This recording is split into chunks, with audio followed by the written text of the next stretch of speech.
أعلن افتتاح الجلسة العامة الثانية والعشرين للجمعية العامة.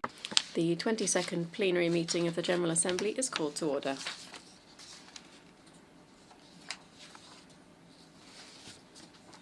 The Assembly will continue its consideration of Agenda Item 38, entitled Necessity of Ending the Economic, Commercial and Financial Embargo imposed by the United States of America against Cuba.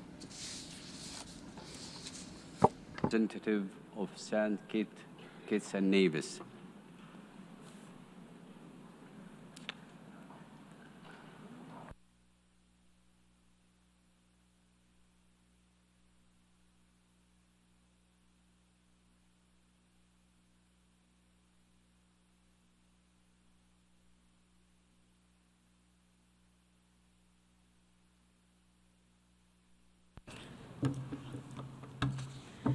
Mr. President, St. Kitts and Nevis aligns itself with the statement that have been delivered by Barbados on behalf of the Caribbean community, CARICOM. We extend a very warm welcome to the Minister of Foreign Affairs of the Republic of Cuba, His Excellency Bruno Rodriguez Perea. Mr. President, the government and people of St. Kitts and Nevis stands in solidarity with our Caribbean brothers and sisters who have been impacted by the catastrophic and destructive Hurricane Melissa. We acknowledge that the road to recovery will be challenging, but we are confident that as a global community, our collective efforts will see you through. Mr. President, we are gathered here today to reiterate the urgent need to end the unilateral economic, commercial, and financial embargo imposed against Cuba, as we also call for a removal of Cuba from the list of states sponsoring terrorism. Mr. President, it has been more than 6 decades that the embargo has caused significant hardship to the government and people of Cuba, particularly the elderly, children, and most vulnerable populations. Recent data has signaled that during the period March 1st, 2024 to February 28th, 2025, the material damage and losses caused by the embargo have increased by an alarming 49%. Mr. President, Cuba is not only our fellow Caribbean neighbor by geography, but Cuba has remained a strategic and reliable partner and friend to the Caribbean community, assisting us in bolstering our efforts, especially in providing tertiary education for our people and buttressing the provision of specialized medical care for the most vulnerable of our societies. And for this, we are immensely appreciative. We therefore stand in solidarity with the government and people of Cuba as an expression of our commitment to the deep bonds of friendship and shared values that continue to unite us. Mr. President, St. Kitts and Nevis thanks the Secretary General for his usual comprehensive report on this item and applauds the United Nations for its consistent efforts for more than 3 decades in bringing this annual resolution to the General Assembly. The resolution continues to provide an opportunity for the world to be reminded of the plight of the Cuban people. In closing, Mr. President, St. Kitts and Nevis renews its advocacy for the end of the imposition of the embargo against Cuba. I thank the distinguished permanent representative of St. Kitts and Nevis. I now give the floor to the distinguished representative of Vietnam.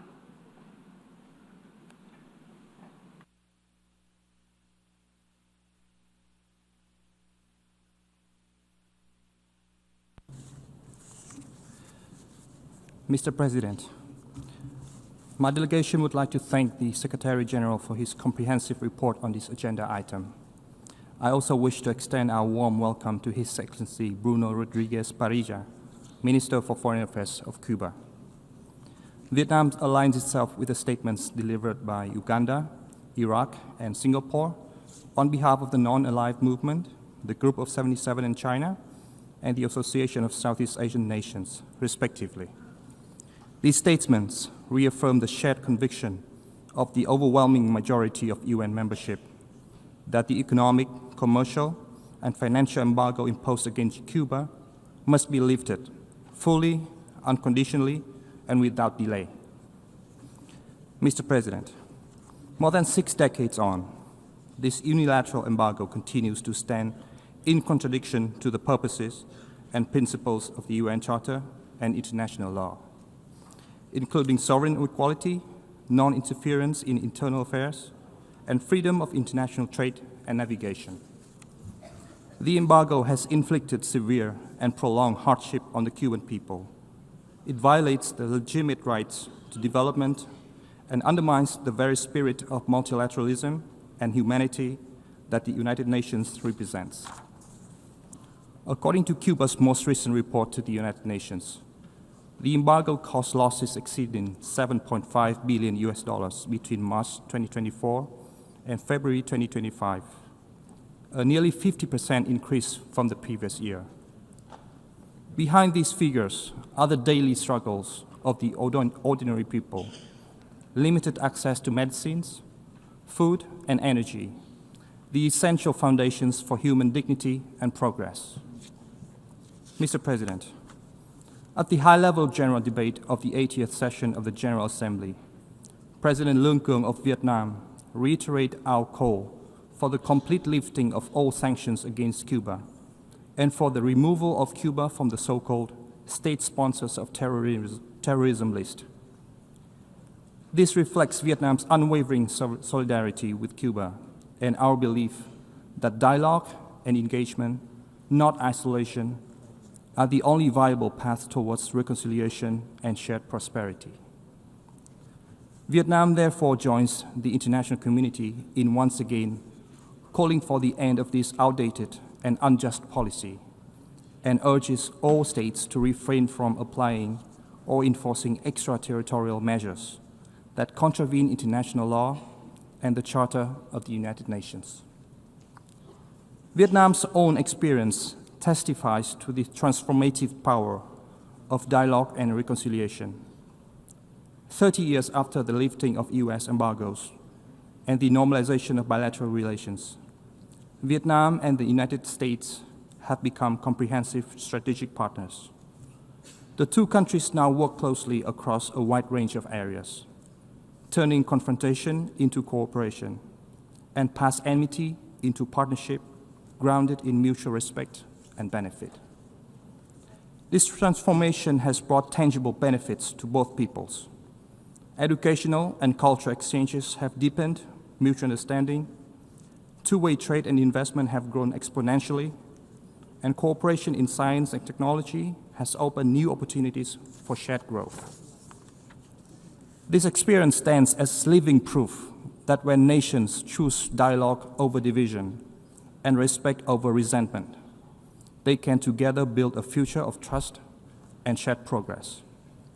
Vietnam sincerely hopes that this same spirit of reconciliation and forward-looking approach will one day define relations between the United States and Cuba.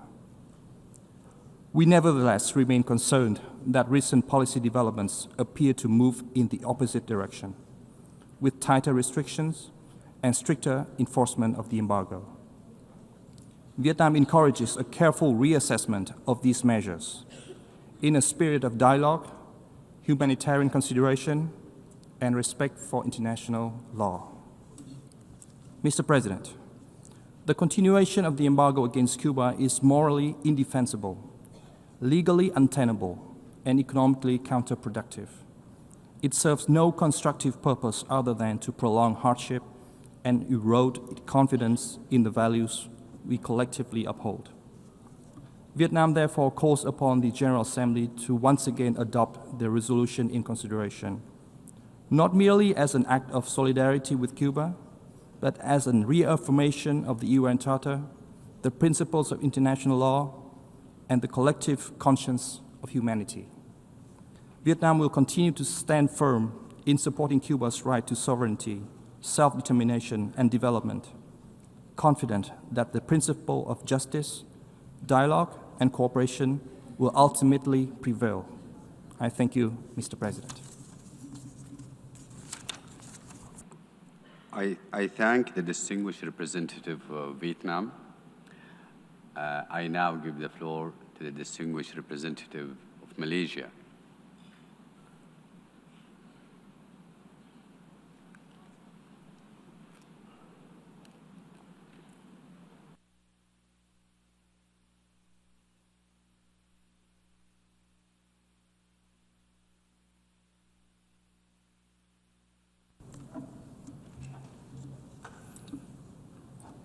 Mr. President, Malaysia aligns itself with the statement delivered on behalf of ASEAN, NAM, Group of 77, and China, and the OIC.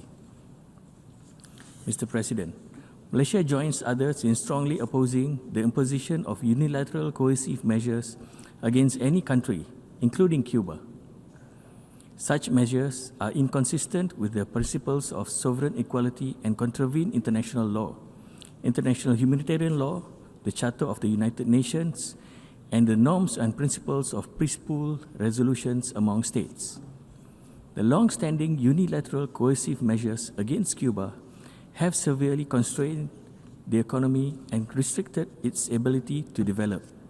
Between March 2024 and February 2025, the blockade has resulted in losses exceeding $7 billion, which is about 49% more compared to the same period in the previous year.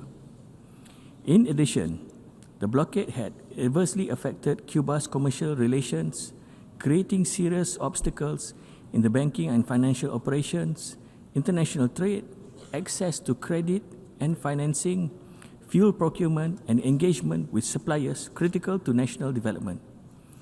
It has also discouraged foreign investment. The country has lost vital income needed to purchase food, medicines, and medical supplies, including powdered milk for children and essential items for social development. These illegal measures have further undermined key sectors such as tourism, biotechnology, energy and mining, information and communications technology, construction, and transport. The cumulative impact has constrained Cuba's growth and negatively impacted the well-being of its people. The unilateral economic, commercial, and financial embargo against Cuba must end immediately and unconditionally, including the removal of Cuba from the state sponsors of terrorism list. Mr. President, there is an urgent need to eliminate the practice of imposing unilateral coercive measures as a means of pursuing political objectives. The real victims are the ordinary people who are deprived of social economic development and essential services, including education and healthcare for the children. Therefore, Malaysia continues to support the annual United Nations General Assembly resolution entitled Necessity of Ending the Economic, Commercial, and Financial Embargo imposed by the United States of America against Cuba. In this regard, Malaysia calls upon the parties concerned to resolve their differences through dialogue and to refrain from actions that are not consistent with international law and UN practices. Thank you. I thank the distinguished representative of Malaysia. I now give the floor to the distinguished representative of Indonesia.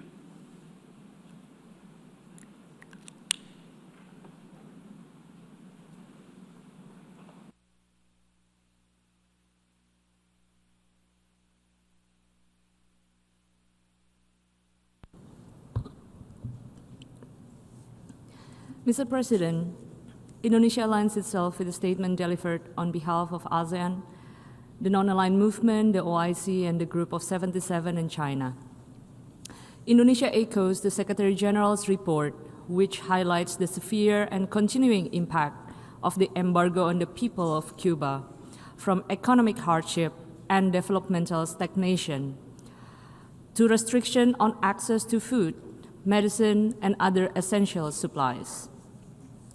The economic, commercial, and financial embargo imposed against Cuba contradicts to the fundamental principles of international law and the Charter of the United Nations. Embargo has not only hindered Cuba's economic growth, but has also exacerbated its socio-economic challenges.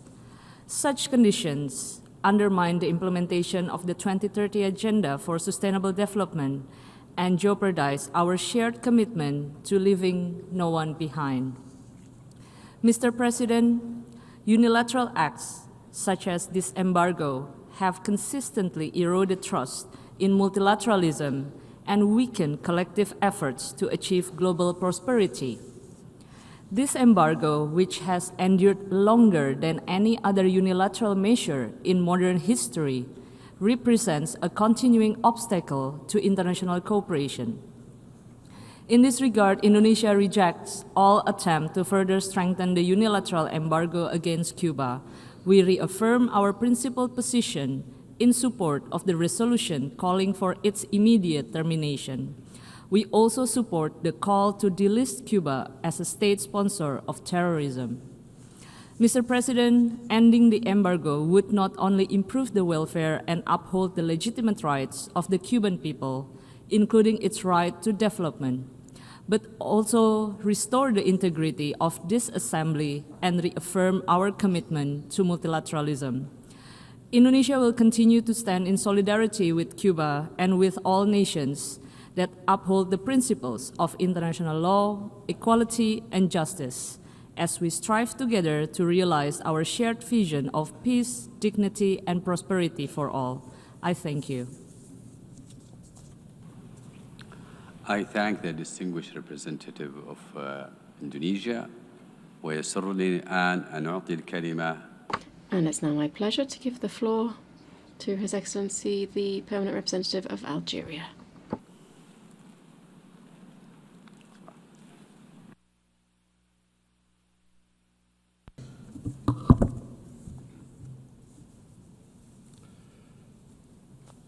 Mr. President, Algeria aligns itself with the statements delivered on behalf of the African Group,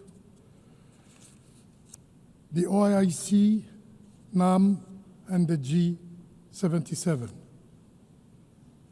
We wish to add the following remarks on our national capacity. At the outset, Algeria is honored to welcome His Excellency Mr. Bruno Rodriguez Parilla, Minister of Foreign Affairs of the Republic of Cuba. We commend his country's enduring commitment to the principles of solidarity, dignity, and independence. We also express our appreciation to the Secretary General for his comprehensive reports on this important matter, containing in document A/80/83. Mr. President, guided by the principles and purposes of the UN Charter, Algeria reiterates its unwavering support for the immediate and unconditional lifting of the unjust economic, commercial, and financial embargo imposed on Cuba for more than 6 decades. This policy runs contrary to the fundamental principles of international law and of the Charter of the United Nations, including the sovereign equality of states, non-interference in internal affairs, and freedom of international trade and navigation. It remains one of the most enduring examples of unilateral coercive measures that contravene the spirit of multilateralism and the collective objective of the United Nations. Algeria expresses its deep concern and disappointment at the persistence of this embargo, its humanitarian and socio-economic consequences have been extensively documented in the Secretary General's report.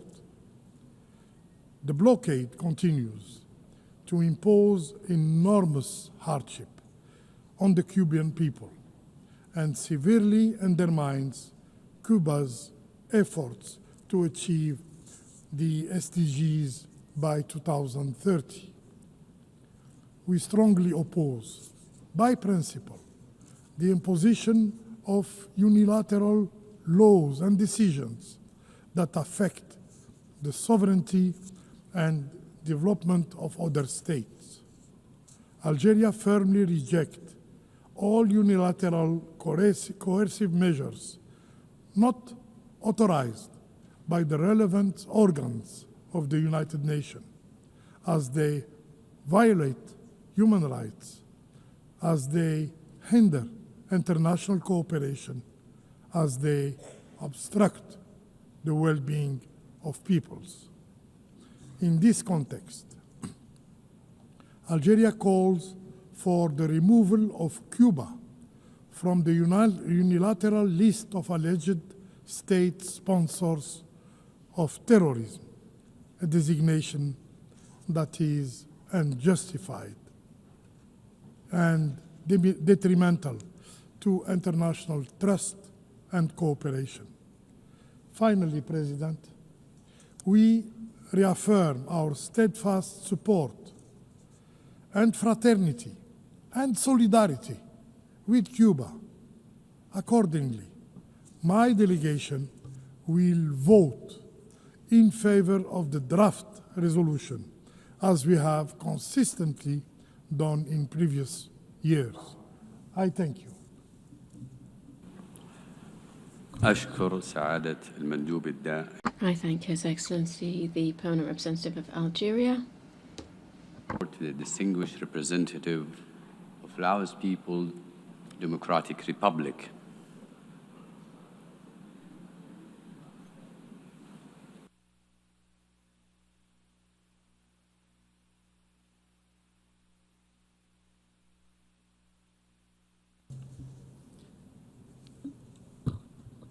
Mr. President, my delegation aligns itself with the statements delivered by Uganda, Iraq, and Singapore on behalf of NAM, the G77, and China and ASEAN, respectively, and echoes the principal call to end the embargo against Cuba.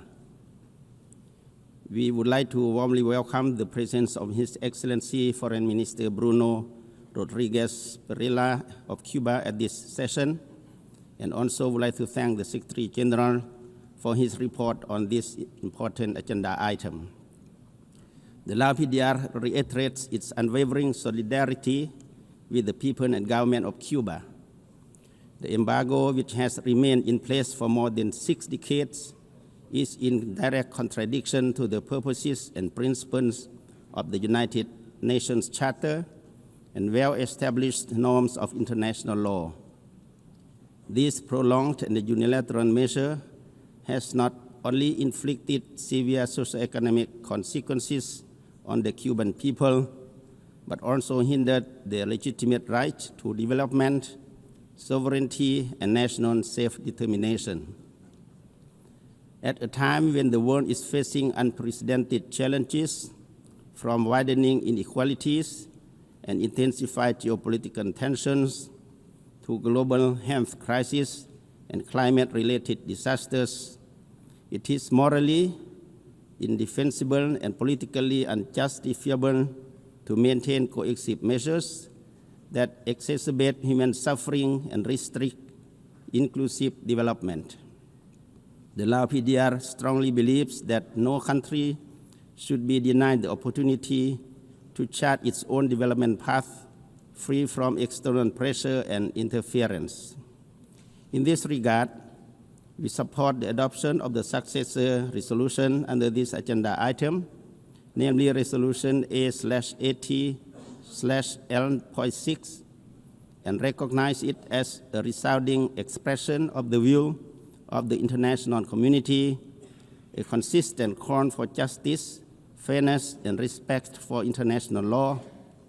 It is through such multilateral actions that we pave the way towards a more peaceful, equitable, and just world for all nations, large and small. Mr. President, the Lao PDR is of the view that unilateral coercive measures not only contradict the UN Charter and international law, but also hinder sustainable development and impose unjust suffering on innocent people. We must therefore redouble our efforts to foster an enabling environment for peace and development cooperation among all nations.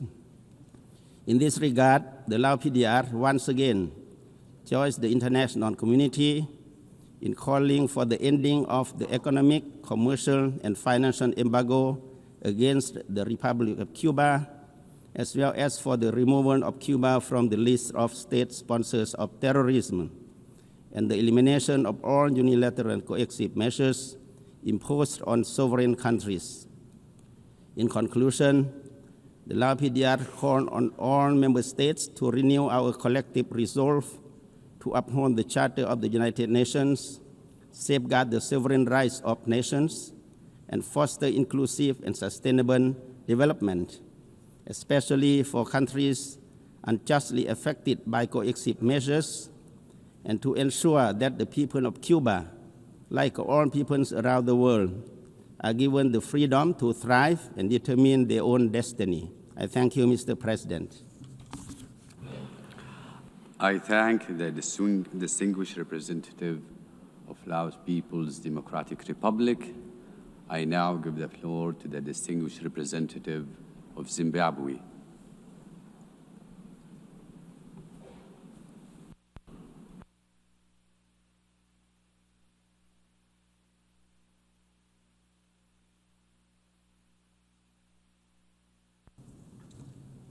Thank you, Mr. President. Let me begin by thanking you for convening this important meeting to consider once again the urgent necessity of ending the economic, commercial, and financial embargo imposed on Cuba. This debate is central to our collective commitment to the purposes and principles of the Charter of the United Nations and the sovereign equality of all states. My delegation aligns itself with the statements delivered on behalf of the African Group, NAM, and the G77 and China. We add the following remarks in a national capacity. We welcome the Minister of Foreign Affairs of Cuba, His Excellency Bruno Rodriguez Parilla. We commend the government of Cuba for highlighting the devastating impact of the blockade on the daily lives and well-being of the Cuban people. Cuba's most recent report offers a sobering account of human suffering, an undeniable indictment of the far-reaching consequences of unilateral coercive measures. It makes clear that with each passing day, the blockade not only inflicts pain on ordinary people, but it also hinders Cuba's path towards sustainable development.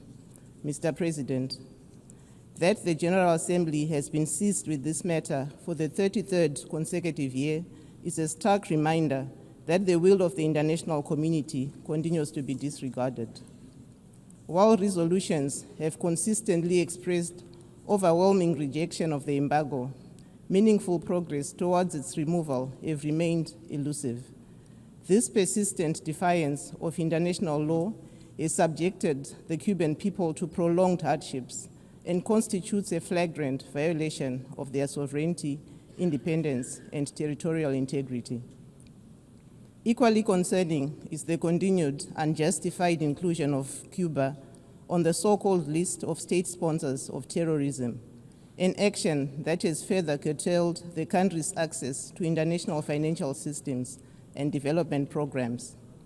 The cumulative effect of these measures has been the deliberate obstruction of Cuba's socio-economic progress in clear contradiction to the spirit of the 2030 Agenda for Sustainable Development. Mr. President, no country should be denied access to life-saving medicines, technology, financial services, agricultural equipment, and fair trade. Yet this remains the daily reality for the people of Cuba under the weight of an embargo devoid of moral or legal legitimacy. The continuation of this policy is an affront to multilateralism, an impediment to development, and a violation of the fundamental rights and dignity of the entire nation. Zimbabwe is also a victim of unilateral coercive measures. We too have witnessed firsthand how these measures can asphyxiate economies and restrict social progress. We stand in solidarity with the people of Cuba, both as a matter of principle and as a testament to the bonds of friendship that exist between our two countries and peoples. We therefore reiterate our call for member states to refrain from enacting and enforcing unilateral measures contrary to international law and the purposes and principles of the Charter. Mr. President, Zimbabwe commends the government and people of Cuba for their resilience in the face of injustice. Despite these formidable challenges, Cuba continues to meaningfully contribute towards international cooperation through medical brigades. These medical brigades have saved millions of lives across the world. In conclusion, the impact of the blockade on the population of Cuba is well documented. The overwhelming support for the resolution calling for its end is enduring. What is required now is decisive action. Our unified call for the United States to review its policy of sanctions and to lift the embargo should persist until the people of Cuba are free to earnestly pursue sustainable development. We also call for the immediate removal of Cuba from the so-called list of state sponsors of terrorism, a designation that is both unjust and detrimental to international cooperation. Zimbabwe will continue to stand in solidarity with the people of Cuba and advocate for the respect of multilateralism, mutual respect, and adherence to the Charter of the United Nations. I thank you. I thank the distinguished representative of Zimbabwe. I now give the floor to the distinguished permanent representative of Mexico.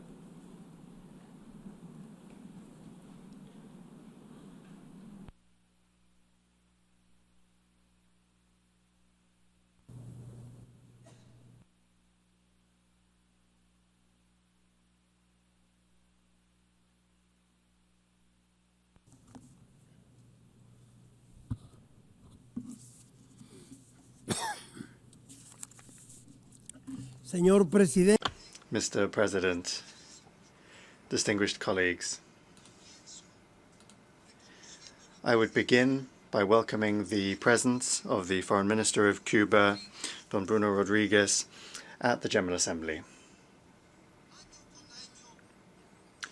Year after year, we meet in this forum with the unequivocal expectation that an end will be brought to the economic, commercial and financial embargo imposed against Cuba for more than 6 decades. We see that the member states of the United Nations have each year and overwhelmingly voted in favor of lifting the blockade. However, there is continued disrespect for this majority will of the international community and of the resolutions of this General Assembly.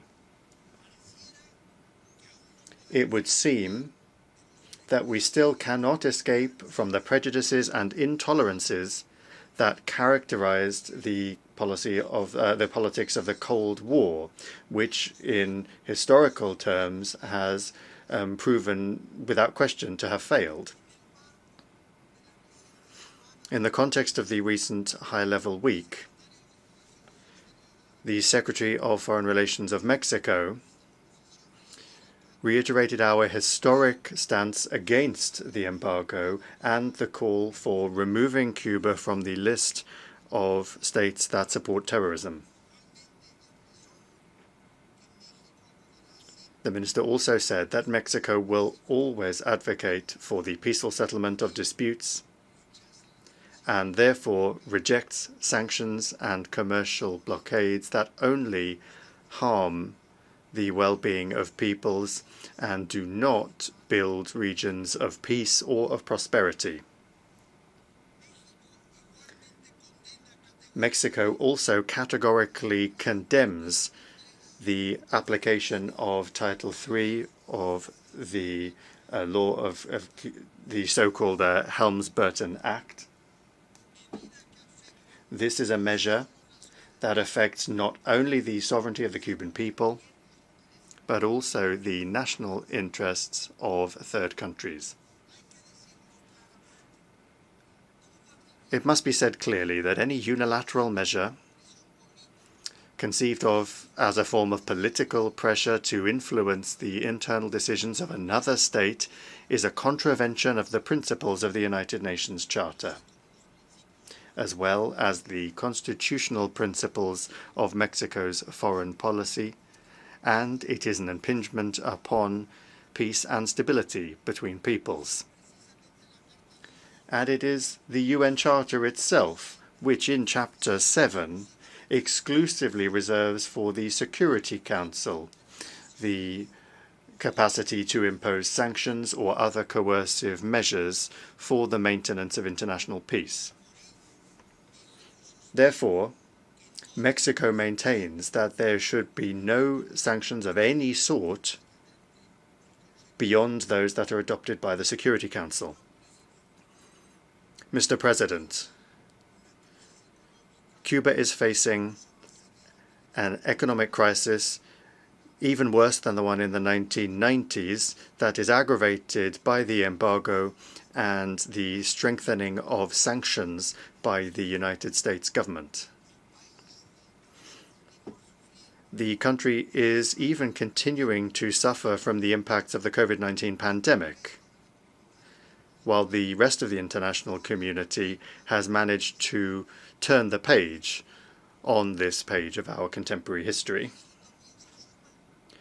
That is compounded by high international oil prices, which is the result of conflicts that Cuba has nothing to do with, and natural disasters that continue to lash the entire Caribbean, hindering growth and economic well-being through unilateral impositions is contrary to the achievement of the Sustainable Development Goals and equality of opportunities, which is something that Mexico advocates for in all international fora. The Cuban people deserves a more encouraging future, and they deserve not to be subject to decisions that were taken in a historical, political, and economic context that is very far removed from the one we live in today. New generations of Cubans deserve to live outside of the context of confrontation that Cuba was put in by the circumstances of the Cold War.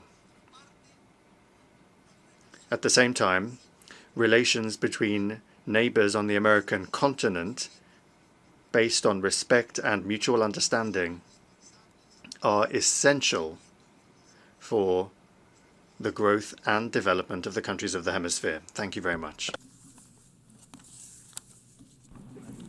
I thank the distinguished permanent representative of Mexico. I have the pleasure now to give the floor to Her Excellency, Deputy Permanent Representative of Egypt.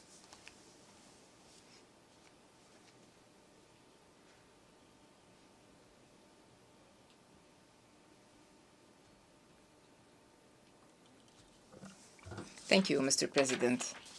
Mr. President, at the outset, I would like to express my gratitude to the Secretary General for his report on the necessity of ending the economic, commercial, and financial embargo imposed on Cuba. My country aligns itself with the statements delivered by the Group of 77 and China, the African Group, the Non-Aligned Group, and the OIC. Mr. President, Egypt reaffirms its steadfast position in support of Cuba in facing these sanctions. The unilateral measures imposed on Cuba have a direct and negative impact on all aspects of the social and economic life of the Cuban people. It constitutes a serious obstacle to development efforts. Egypt believes that the continuation of this embargo for more than 6 decades runs counter to the principles of the Charter and the rules of international law. It also undermines collective efforts aiming at respecting multilateralism and achieving international cooperation and sustainable development. President, Egypt emphasizes the importance of respecting the General Assembly decisions and the other resolutions calling for ending this embargo. It stresses that the continuation of UCMs does not serve the objectives of international cooperation nor the spirit of solidarity that our multilateral system needs in these difficult circumstances. We call for a complete and immediate lifting of the embargo imposed on Cuba to enable its people to achieve their legitimate aspirations for development and prosperity. Thank you, President. أشكر سعادة نائب المندوب الدائم لجمهورية مصر العربية. I now give the floor to the distinguished representative of Ghana.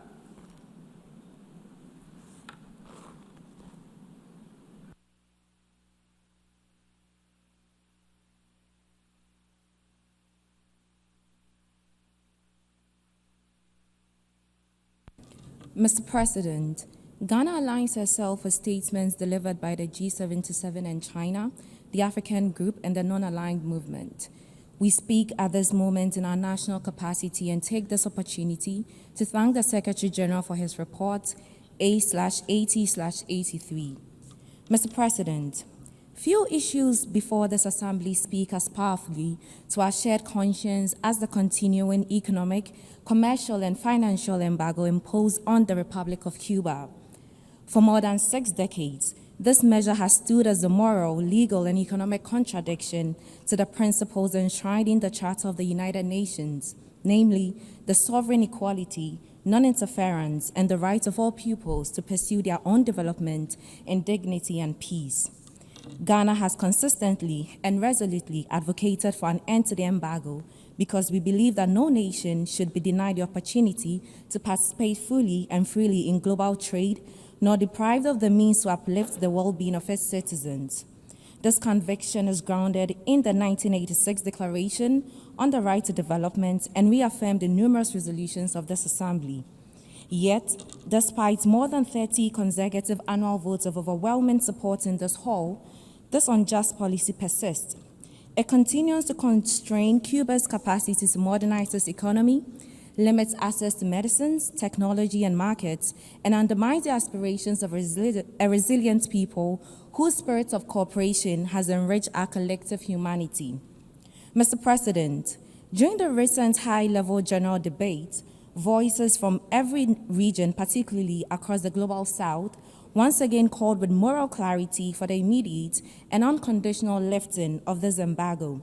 The President of Ghana joined the chorus of principle when he called for the removal of the blockade on Cuba. As we consider draft resolution A/80/L.6, Ghana will vote firmly in favor. Our support is not born merely of friendship or historical solidarity. It is anchored in law, fairness, and our unwavering belief in a rules-based international order. The extraterritorial application of this embargo imposes undue burdens on third states in clear contravention of international law and the Charter spirit of sovereign equality. The embargo is not only an issue for Cuba, it is a symbol of the unfinished work of our multilateral system. It impedes progress towards the 2030 Agenda for Sustainable Development and frustrates a collective pursuit of prosperity for the Global South. Cuba's contributions to international cooperation and solidarity, from medical cooperation and education to scientific innovation, demonstrates what is possible when nations choose partnership over punishment. Ghana, like many others, has benefited from that spirit, even amid Cuba's own adversity. In conclusion, Mr. President, Ghana reaffirms her unwavering support for the government and people of Cuba. We call for an end once and for all to this embargo. Let the conscience of this Assembly prevail over the politics of division. Let us restore justice, uphold the Charter, and give meaning to the principle that no nation should prosper at the expense of another's suffering. I thank you. I thank the distinguished representative of Ghana. I now give the floor to the distinguished representative of Solomon Islands.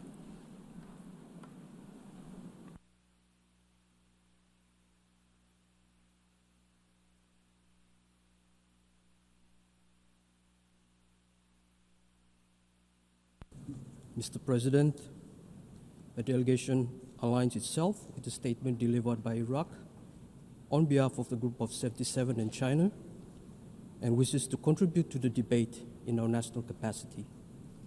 Solomon Islands reaffirms its solidarity with the people of Cuba. We would also like to extend our profound appreciation to the government and the people of Cuba for training more than 100 Solomon Islands medical doctors in Cuba, who are now in hospitals, health centers, and saving lives in our communities. Despite the economic embargo and sanctions, Cuba has been a beacon of health diplomacy.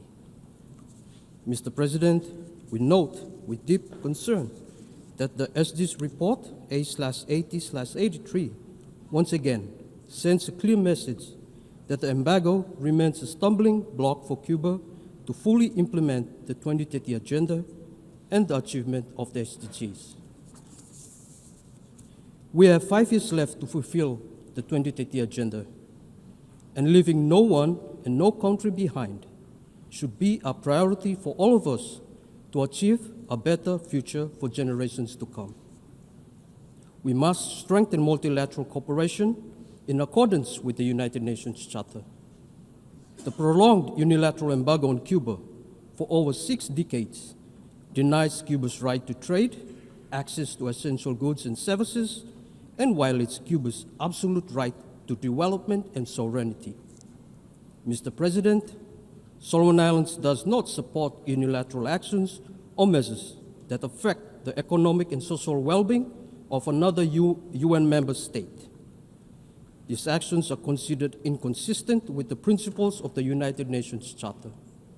In this regard, we join the international community in calling for an end to the economic, commercial, and financial embargo on Cuba.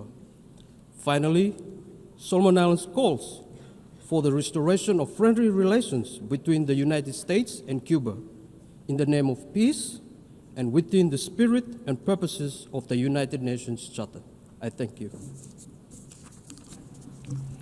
I thank the distinguished representative of Solomon Islands. I now give the floor to the distinguished permanent representative of Nicaragua.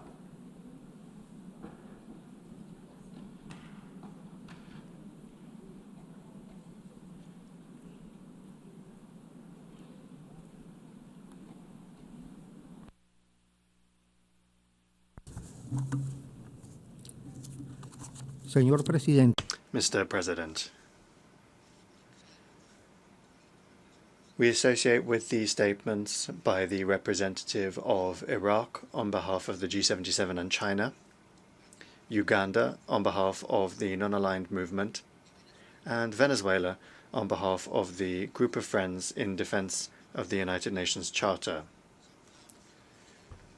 We greet and welcome the presence of our brother, Comrade Bruno Rodriguez, Foreign Minister of Cuba, and his distinguished delegation. We express our fraternal greetings and recognition to him for his bravery and tireless spirit of struggle and victory. We deeply value the information that he will share because it will lay bare the grave damage and challenges that the heroic people of Cuba and beloved people of Cuba continue to face. Mr. President, the practice of imposition by the imperial power, which is freighted with arrogance, is eroding the confidence of peoples in the multilateral system and is distorting the role of the United Nations. Now is the time to break with the unipolar logic and to firmly, with dignity and with principles, raise the sovereign voice of the peoples so that we may forge this new multipolar world. The peoples are strengthening their path towards the already obvious multipolar order, forging more just and solidarity-based partnerships rooted in full respect for the sovereignty of states and firmly challenging the imperialism, colonialism, and neocolonialism that still aims to impose itself over the will of free peoples. Continuing with this imposition, promoting and applying illegal unilateral economic, political, coercive measures or measures of any other type constitute flagrant violations of international law, humanitarian law, and the Charter of the United Nations. It is unacceptable and shameful that some states persist in these inhumane, illegal, arbitrary, and selective measures. They are aggressions that are tools of blackmail and punishment against dignified and independent peoples. We denounce these practices that are incompatible with the United Nations Charter, which violate the sovereignty, self-determination, and right to development of peoples. Mr. President, year after year in this Assembly, we unanimously hear calls for, once and for all, an end to one of the longest, most cruel and anachronistic injustices of our time. The criminal, economic, commercial and financial embargo imposed by the United States against Cuba for more than 6 decades has been the primary instrument of a policy of extreme aggression designed to subjugate the Cuban people, causing pain and suffering in the life of its citizens, choking its economy, trying to bring about a change in government for a sovereign people that will never yield to the designs of the empire. This blockade is a deliberate act of economic warfare, a collective punishment that constitutes a massive violation of the human rights of an entire nation. It is a brazen and absolute disregard for the life, the health, the food, education, the right to development, and the self-determination of this so generous and solidarity-based people, our Cuban brothers and sisters. With each day that goes by, the devastating consequences of the blockade are worsening the situation of millions of Cubans in every area, limiting Cuba's ability to access medicines, technologies, food, and financial resources, affecting its productive capacity, having an impact on its sustainable development programs and the implementation of the 2030 Agenda. In this same context of harassment, we also see the unjust and arbitrary inclusion of the sister Republic of Cuba on the infamous illegal United States list, which falsely accuses Cuba of sponsoring terrorism.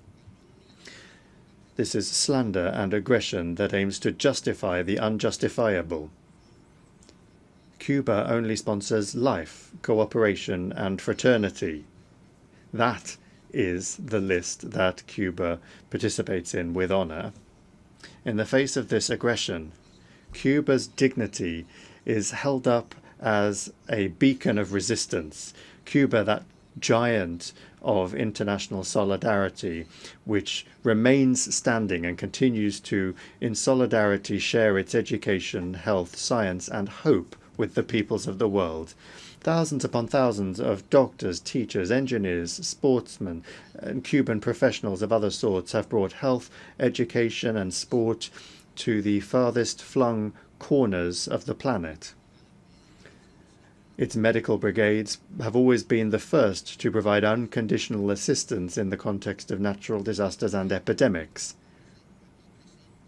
And the vast majority of countries here present, including developed countries, we know this very well and we are grateful for it. And thus, Cuba is writing the brightest pages in the history of revolutionary internationalism and the humanitarian socialist essence of its glorious revolution. Mr. President, 33 years ago, this Assembly declared that the blockade against Cuba is unjustifiable and illegal, in spite of the attempts of the United States to reframe it with unjustified interference-based arguments, and therefore this Assembly also has the obligation to uphold these resolutions.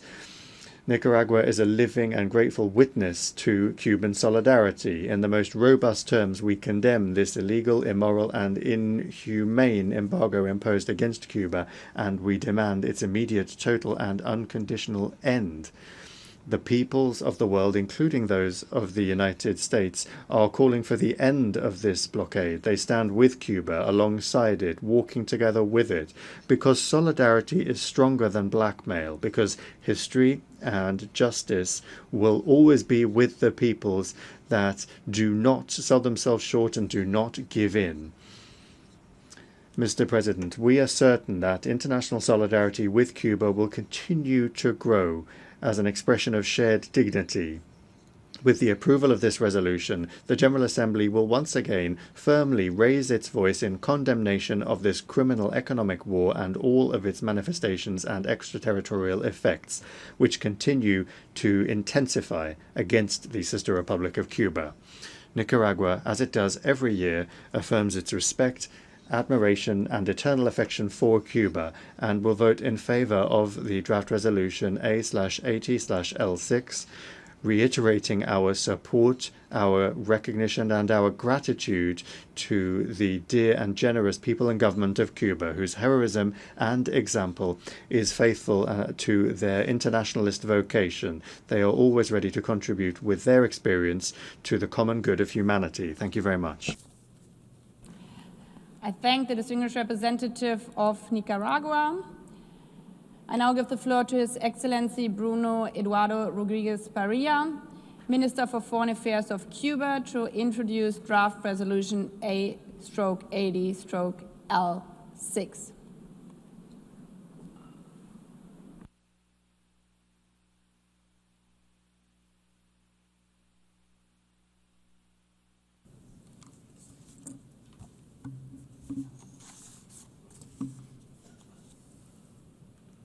Señora Presidenta.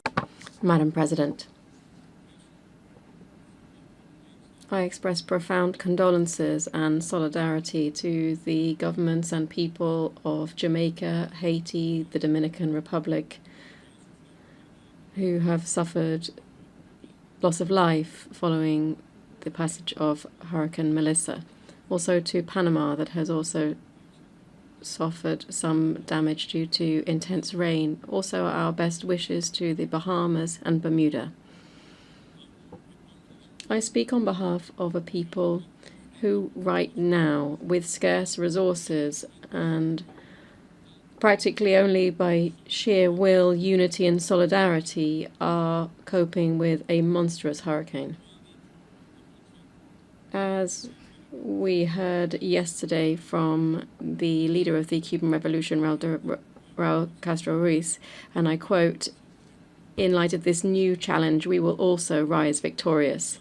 We have heard the infamous, threatening, arrogant, deceitful, and cynical statement made by the new permanent representative of the United States, who is not here in the room. That it came as no surprise, knowing as we do where this character comes from, as well as his shady links with the Secretary of State and the mafia of military contractors, as well as the political mafia of Miami. Yesterday, from this rostrum, he said that he was going to refer to facts, but he did quite the opposite. I will just recall what he seems to ignore despite his responsibilities, or even worse, what he perhaps even distorts with a mendacious spirit the laws and rules of his country's economic aggression against Cuba are not ambiguous in terms of their actions and ambitions. They openly declare in law their goal, which is to restrict Cuba's commercial, investment and credit relations with all countries. They also establish in law the obligation on U.S. diplomats to comply with that mandate during their contacts with officials from other governments, the governments that you represent. I would recommend reading from my colleagues from the U.S. Title I and Title III of the Helms-Burton Act, as well as the content of the Torricelli Act. Action speaks louder than words, and I will refer to such action in crystal clear terms. This Assembly will decide for itself, as it has done now for 33 years, whether this item is an economic blockade or not. Over the last few weeks, there has been a brutal and unprecedented deployment of pressure, intimidation, and toxicity by the State Department at the planetary level to force sovereign states to change their vote on the resolution that we will adopt today. They have resorted to all of their weapons and tricks, especially coercion. But the truth, law, reason, and justice are always far more powerful and overwhelming. It's not possible to hide the fact that by virtue of the United States government's criminal policy against Cuba, my country is viciously deprived in every corner of the world of the use of banking systems to make payments and collect funds. Cuba is deprived of access to sources of financing, investment capital, remittances, technology for its industry, food production, infrastructure, scientific development, and services, including the most sensitive ones, such as healthcare. The strategic aim of the blockade is to provoke a social breakdown that would lead to the breakdown of constitutional order that Cubans have decided to freely form in various referenda. The Secretary of State is the malign, corrupt, and fraudulent reincarnation of Mr. Mallory, and the permanent representative has come to speak on his behalf. As you know, the impact of this type of aggression is not only economic. It applies by design with cold premeditation in terms of its social and humanitarian impact on millions of people. In Cuba, for instance, recent years, and I say so with pain, the deterioration of some health indicators, which, although they are still outstanding for a developing country and comparable to those of industrialized countries, are today lower than the indices that our country was able to progressively achieve. One example of this is infant mortality, which, after consecutive years with rates below 5 per 1,000 live births, now stands at 8.5 in the first half of this year. One would have to lie, as indeed was done by the permanent representative of the United States, to ignore the link between this result and the impact of the economic blockade on the sustainability of our health system. Just as it would be impossible to ignore the impact of the economic blockade on life expectancy or maternal mortality rates or the availability of highly subsidized medicines for the population. Between March 1st, 2024 and February 28th, 2025 alone, the blockade caused Cuba some $7.5 billion in material damage. This is an impact similar to the nominal gross domestic product of at least 30 countries that are represented here, according to World Bank data. But the damage of the blockade cannot only be seen in figures and material damage. Rather, we see it on the daily lives of our citizens. No one, no family or sector escapes its daily devastating effects. Dailianis, a young Cuban lady, 29 years of age, suffering from hypertrophic cardiomyopathy, which is a potentially life-threatening condition, requires the implant of an automatic defibrillator that Cuba does not have access to. Dailianis and many other Cuban patients with similar illnesses are still waiting for this type of implant. 6-year-old Abdiel needs a hip operation that requires a bone graft. This sort of tissue is produced at the tissue bank in the Frank Pais hospital, but the essential freeze-drying process has been halted due to the lack of a sensor. It has not been possible to purchase it, even with the money to pay for it, because the companies that supply it, in light of the blockade against Cuba, refused to sell it in accordance with usual commercial practices. This is not collateral damage. These are not isolated cases. These are everyday experiences. These are human beings, innocent human beings who are suffering. The creativity of our institutions and the professionals who work within them is extraordinary and highly commendable, but it is impossible to calculate the anguish that this situation wreaks on Cuban families, or the strain of not being able to access these medicines and supplies when they're needed.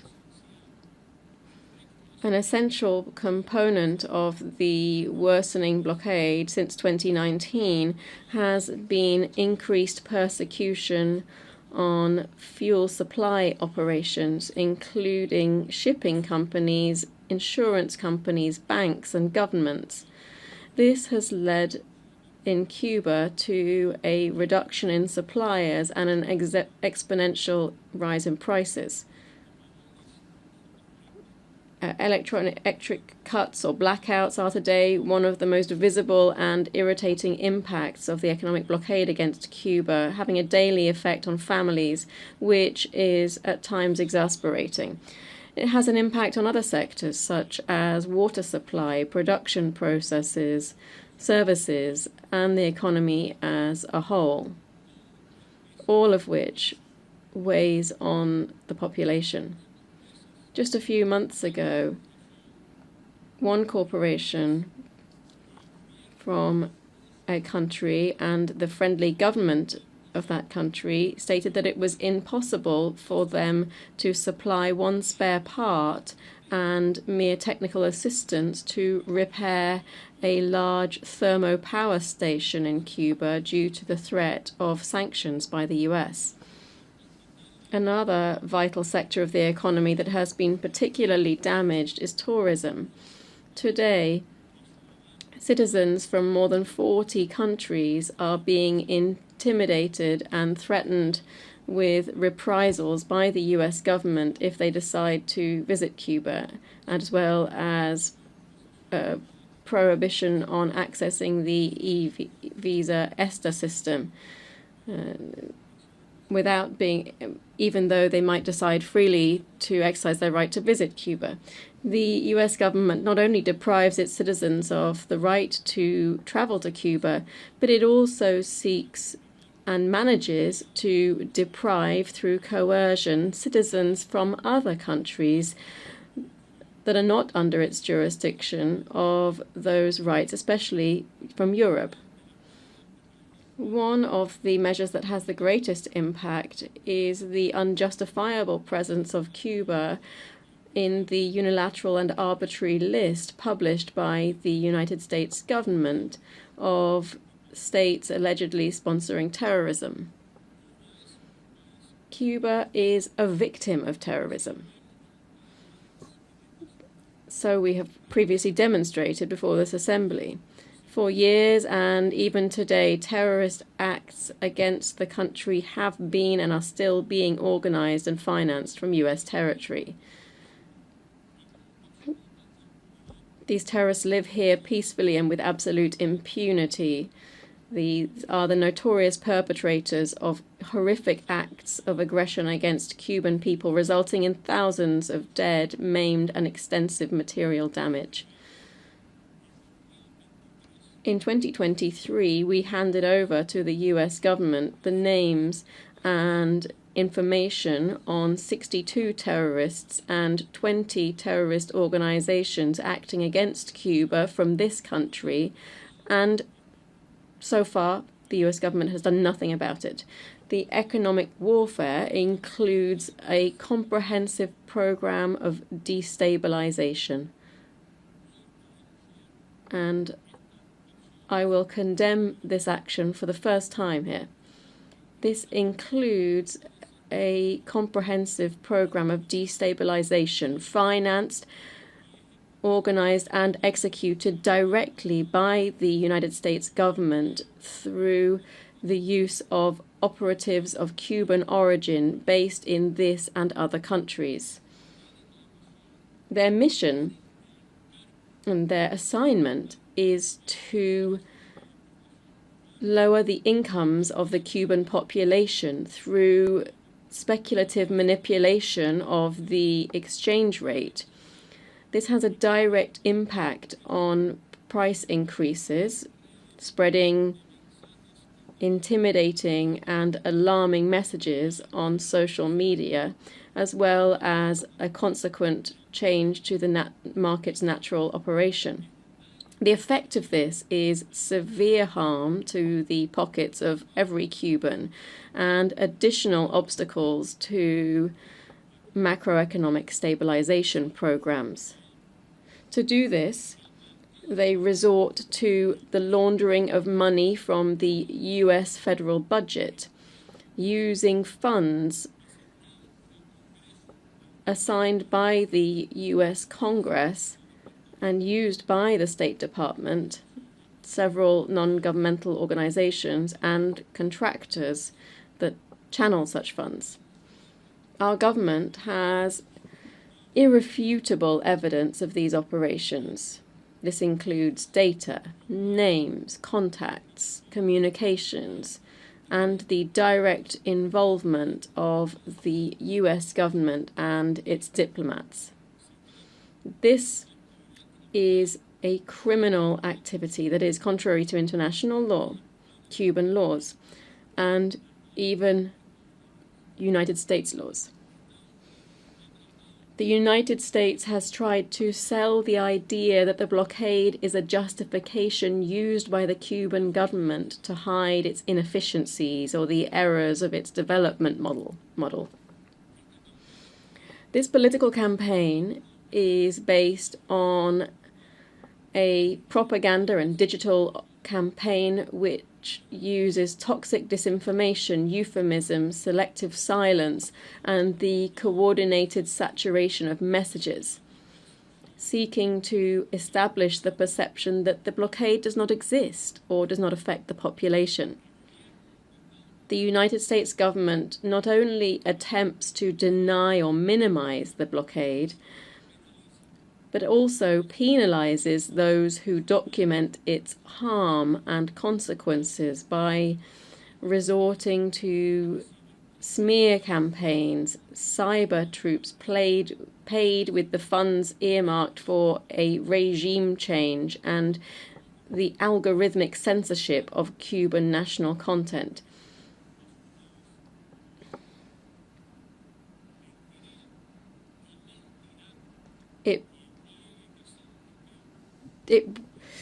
Anyone denying the Cuban problems on Cuba would be lying and is lying. Indeed, the proponents of this blockade publicly undermine its effects and its ability to affect the living conditions of an entire people.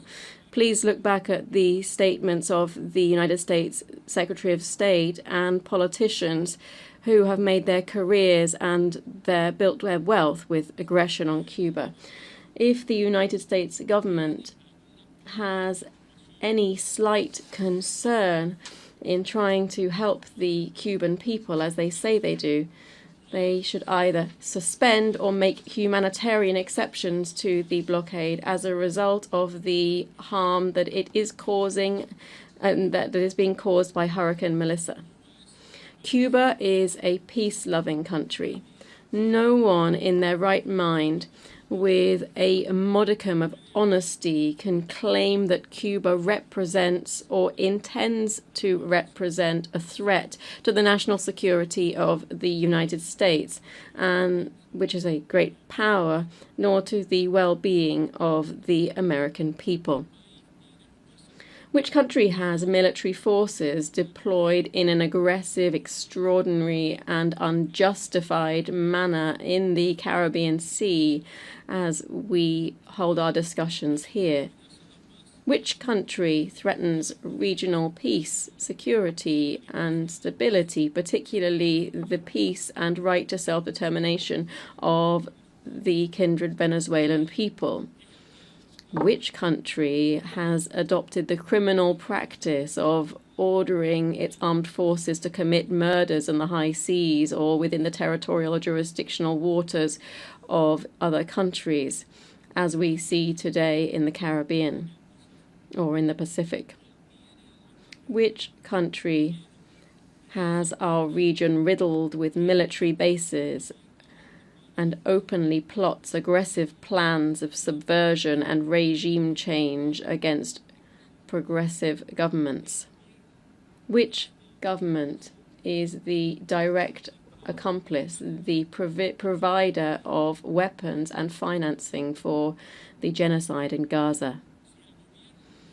If the United States government wishes to contribute to peace in our America, it should withdraw the military threat and accept a civilized dialogue without preconditions or impositions with Venezuela, with Colombia, with Nicaragua, with Cuba, and with all countries with which it has differences, and collectively with the community of Latin American and Caribbean states.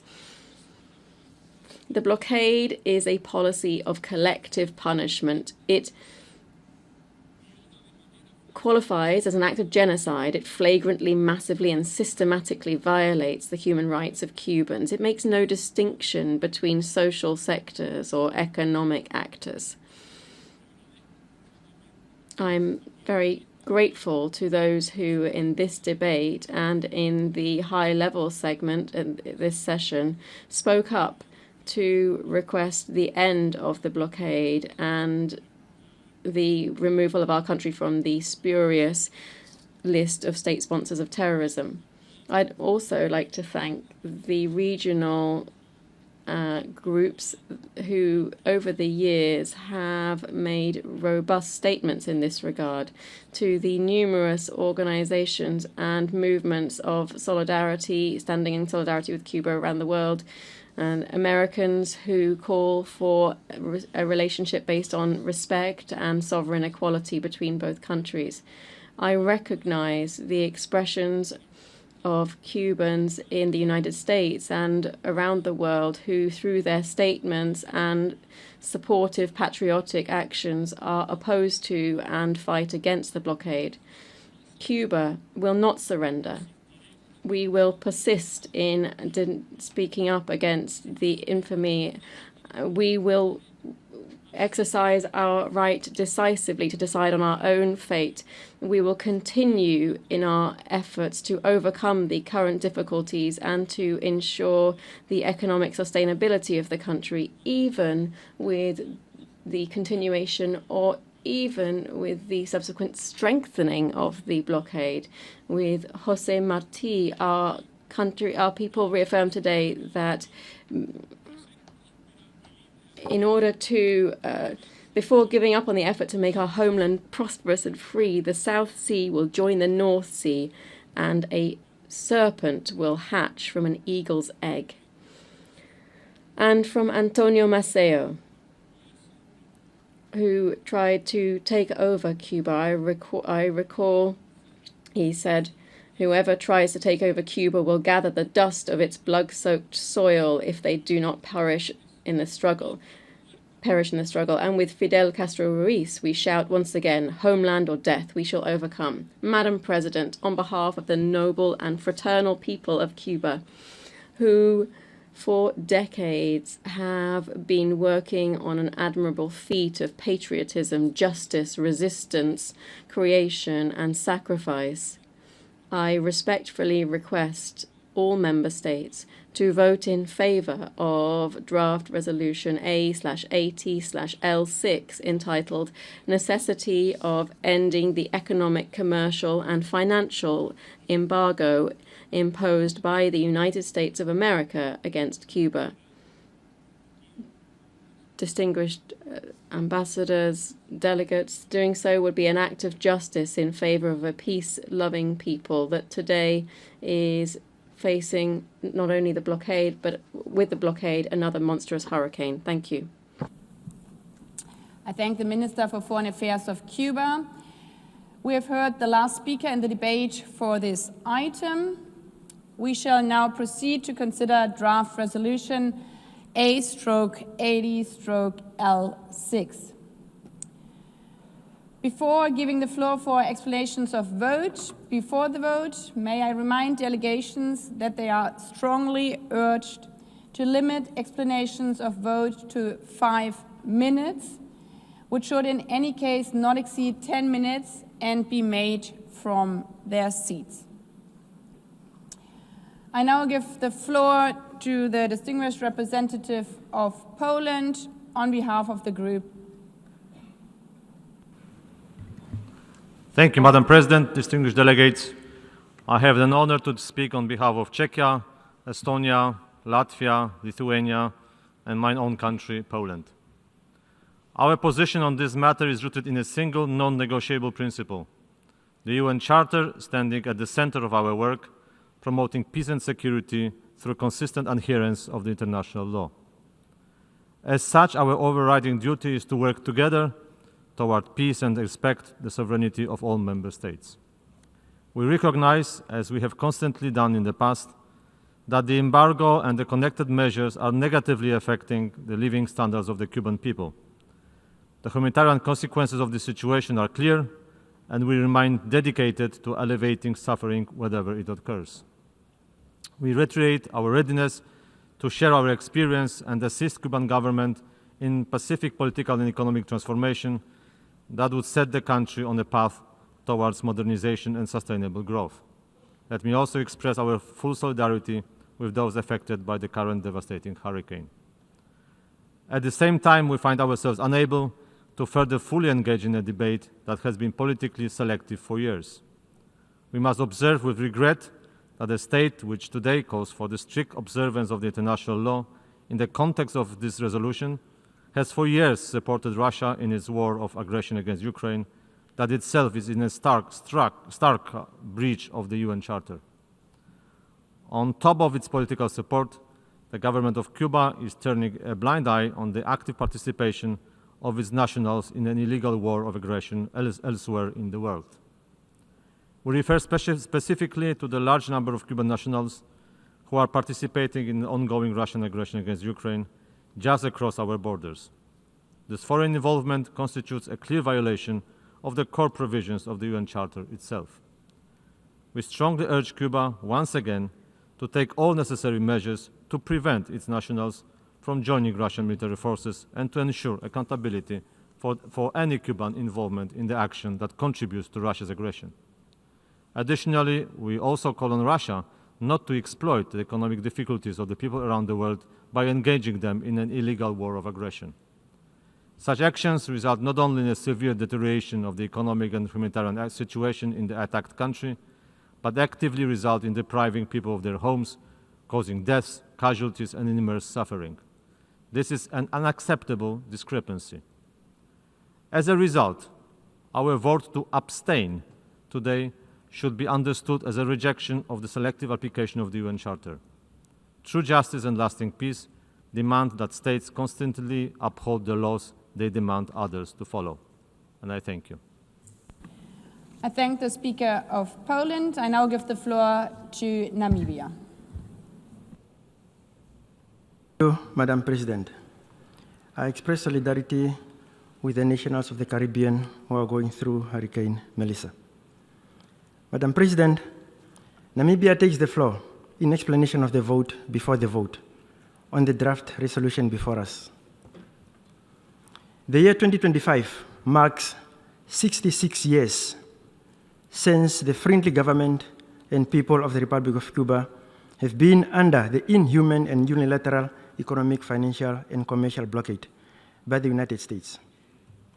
This blockade is contrary to international law and the Charter of the United Nations, which was created to, amongst others, develop friendly relations amongst nations based on the respect for the principle of equal rights and self-determination of peoples, and to take other appropriate measures to strengthen universal peace. Peace is exactly what the government and the brave people of Cuba brought to Namibia when they fought side by side with the people of Namibia for our independence.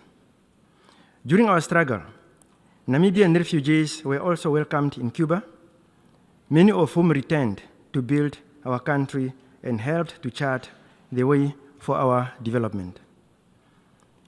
However, to date, the right to development of the people of Cuba continues to be curtailed through the imposed unilateral coercive measures by the world's most largest economy.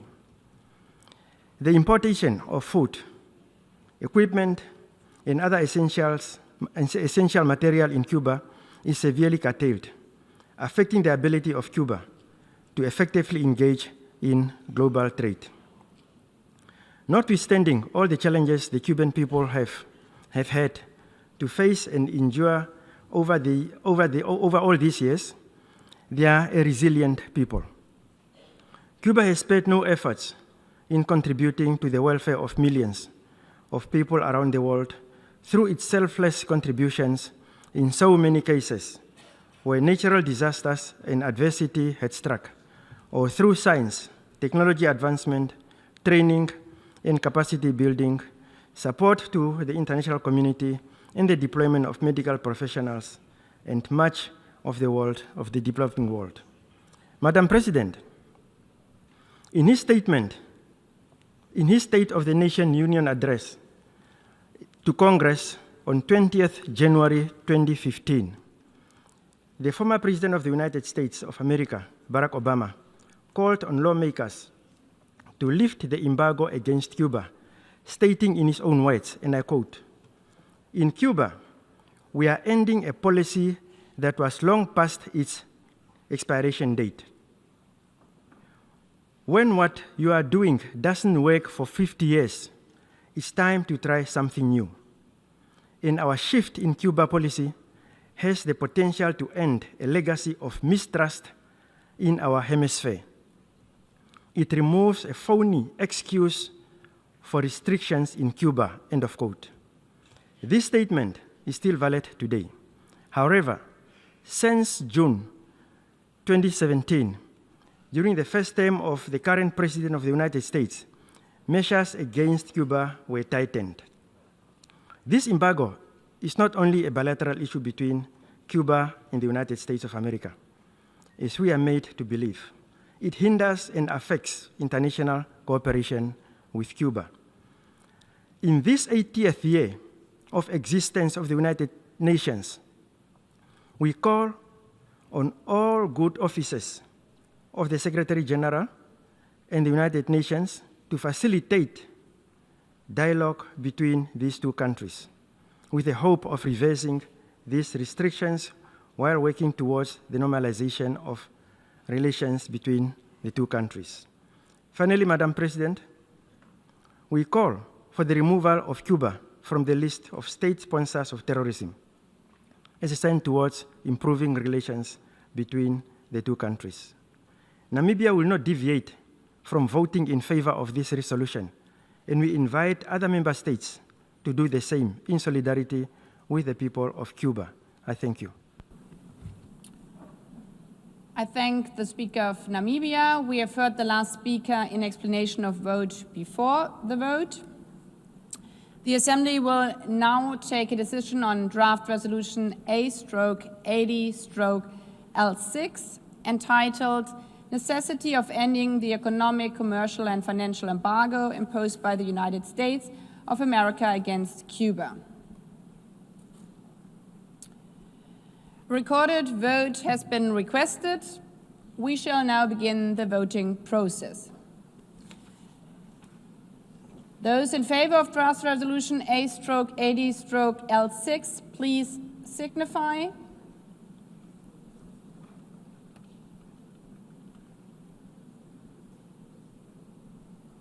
Okay. Those against? Abstentions? The Assembly is now voting on draft resolution A/80/L6 entitled Necessity of Ending the Economic, Commercial and Financial Embargo imposed by the United States of America against Cuba. Will all delegations confirm that the votes are accurately reflected on the screen?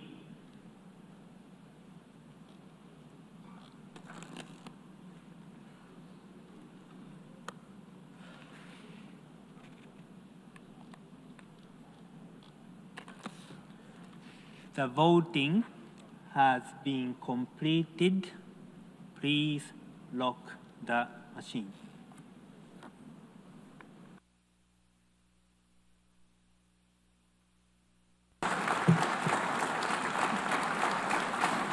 The result of the vote is as follows. In favor, 165, against 7, abstentions 12. Draft resolution A/80/L6 is adopted. Before giving the floor for explanation of vote after the vote, may I remind delegations again that they are strongly urged to limit explanations of vote to 5 minutes, which should in any case not exceed 10 minutes and be made from their seats. As a first speaker, I give the floor to Denmark on behalf of a group of member states. Thank you, Madam President. I have the honor to speak on behalf of the following European Union member states: Austria, Belgium, Croatia, Cyprus, Denmark, Finland, France, Germany, Greece, Ireland, Italy, Luxembourg, Malta, Netherlands, Portugal, Slovakia, Slovenia, Spain, and Sweden.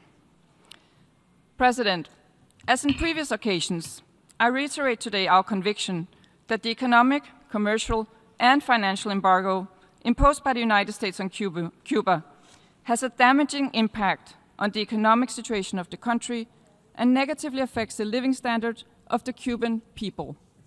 We should not forget that external trade and foreign investment, which are de facto undermined by the embargo, can play a crucial role in setting the country on a path towards modernization, reforms, and sustainable growth, and help the population overcome the economic hardship it endures. The embargo continues to restrict Cuba's ability to import essential commodities for its economy and population, including, among others, pharmaceuticals, medical devices, and other medical supplies. We consider that lifting the embargo could make economic reforms more effective and facilitate the opening of the Cuban economy to the benefit of the Cuban people. We remain concerned about the human rights situation in Cuba, in particular following the events of July 2021, about the severe judgment issued by Cuban courts so far, and about the respect of civil and political rights.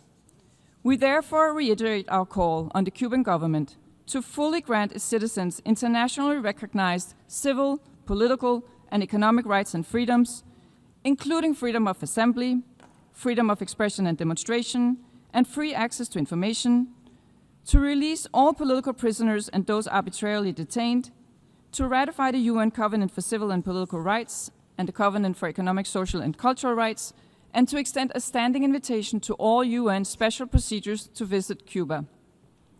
We strongly emphasize the importance of upholding the UN Charter and respecting the sovereignty, independence, and territorial integrity of all UN members, and urge Cuba to stand in full solidarity with those fundamental principles and work together for their defense.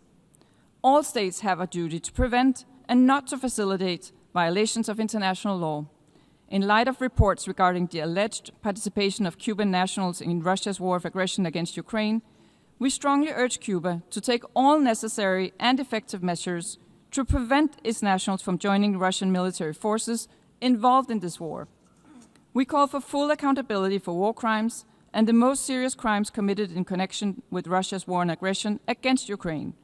We deplore the exploitation of the economic difficulties of people in developing countries to lure them into participating in a war of aggression in violation of the UN Charter. We further believe that empowering civil society is essential for the promotion and protection of all human rights, and call upon the Cuban government to open spaces for constructive and inclusive dialogue without preconditions with the whole spectrum of civil society actors on the island. We consider that positive change in Cuba is best brought about by closer engagement at all levels: government, economy, civil society, but also through people-to-people exchanges. We therefore welcome any measures towards this end, including those aimed at easing restrictions on family remittances and travel to the islands, and at ensuring the availability of full consular services. The designation of Cuba as a state sponsor of terrorism and its maintenance on the US list until today has led to additional obstacles to international financial transactions with the island. We therefore call for its removal. Beyond the damaging impact of the embargo and the SST listing on ordinary Cubans, US sanctions and other administrative and judicial measures are also negatively affecting EU economic interests. We have firmly and continuously opposed any such measures due to their extraterritorial application and impact on the European Union in violation of commonly accepted rules of international trade.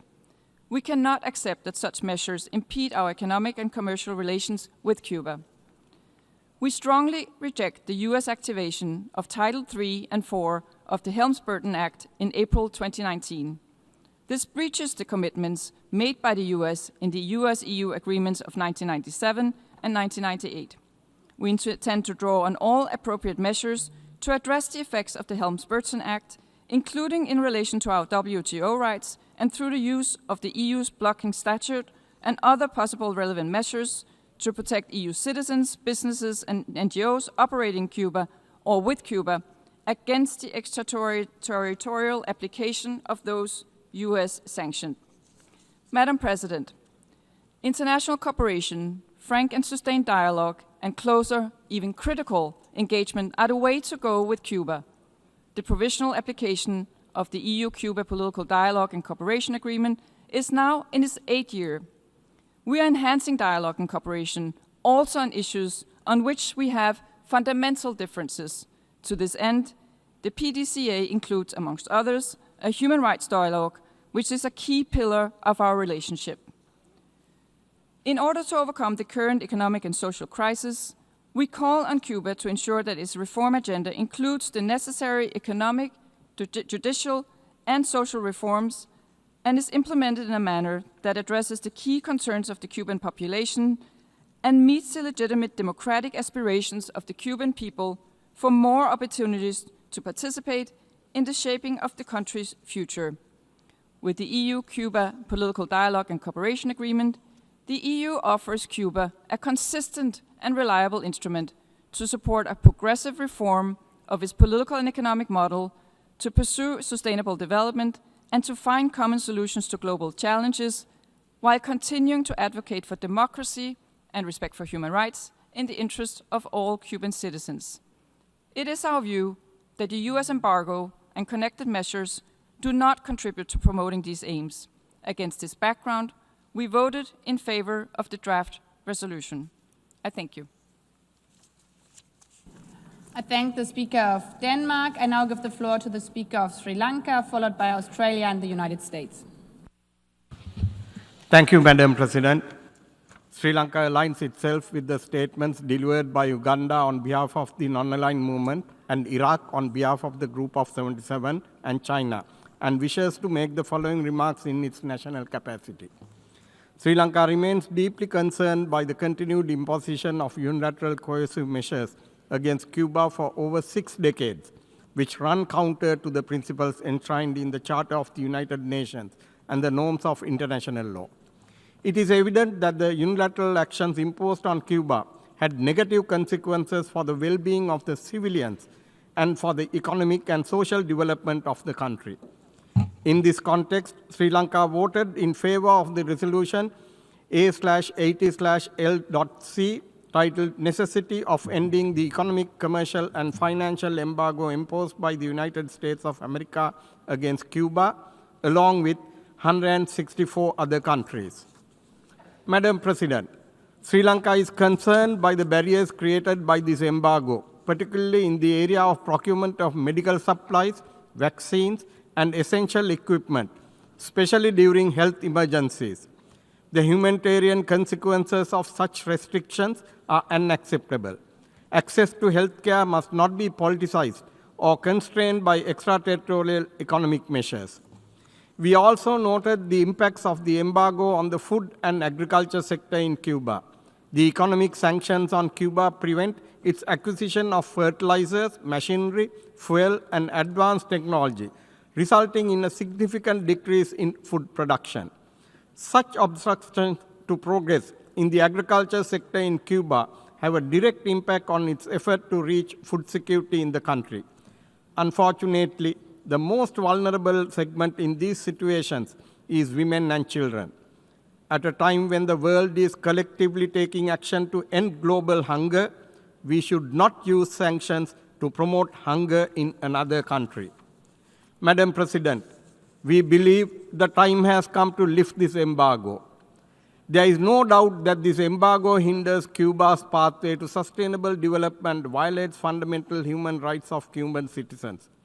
The blockade had incurred billions of losses to the Cuban economy. Regardless of the intention of the embargo, the reality is clear. It is ordinary citizens who suffer the most. Therefore, Cubans should get equal opportunities as people in other nations. Their right to health, right to food, and the right to education have to be respected. Free flow of trade should be allowed. Humanity over hatred should prevail. Sri Lanka has continuously supported the adoption of this resolution over the years. We reiterated that obligations set forth in the UN Charter should be addressed with urgency. I thank you. I thank the Speaker of Sri Lanka. I now give the floor to the Speaker of Australia, followed by the United States and Nicaragua. Thank you, President. I speak on behalf of Australia and New Zealand. We voted in support of this annual resolution concerning the embargo against Cuba because the embargo restricts open trade and investment. This vote does not reflect an endorsement of the policies of Cuba, including widespread reports of failures to comply with international human rights standards, expropriation of property, misinformation and disinformation, and Cuban nationals fighting as part of Russia's illegal and immoral invasion of Ukraine.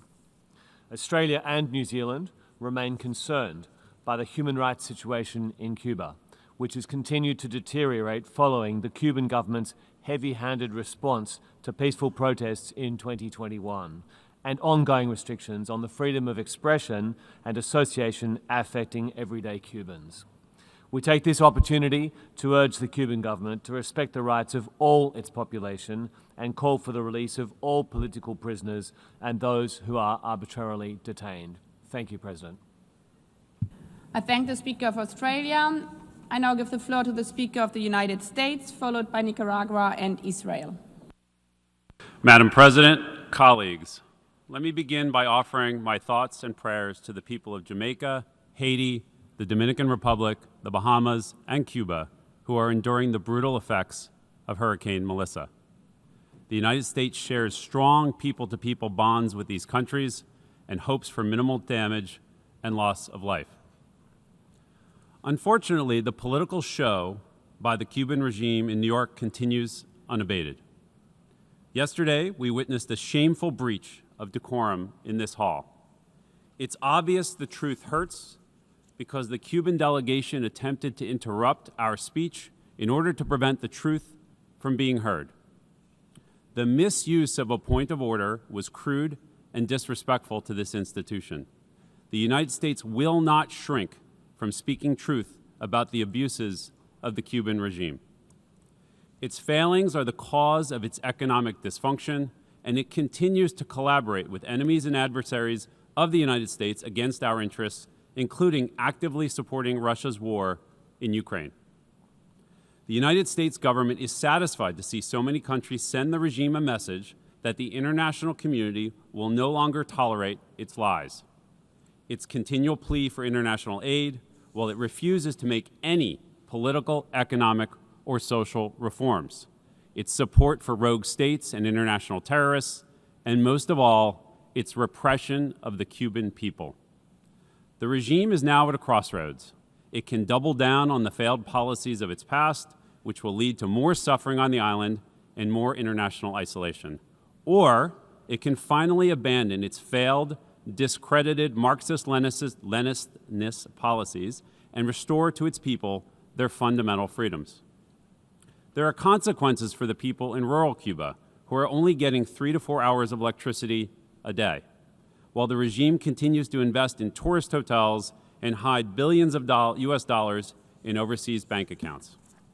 It has consequences for the people of Venezuela, 8 million of whom have fled their homes due to the failed and repressive policies of Comrade Maduro, supported politically and militarily by the Cuban regime, whom itself has forced 1.8 million Cubans to leave their homes since 2021. Combined with the more than 1.5 million from the other authoritarian dictatorship in the hemisphere, Nicaragua, these draconian policies have put immense pressure on all the nations of the hemisphere. The status quo changes nothing. A vote in support of this regime gives it the excuse it seeks to wash its hands of any culpability for its financial crisis and continue to play the blame game instead of implementing meaningful reforms. The first step on Cuba's path to restore fundamental freedoms to its people, which it must take without caveats or preconditions, is to release all unjustly detained political prisoners that remain in prisons around the island. In the meantime, the United States will continue to promote accountability for the communist regime and their reprehensible behavior on and off the island. Thank you. I thank the Speaker of the United States. I now give the floor to the Speaker of Nicaragua, followed by Israel and Ukraine. Señora Presidenta.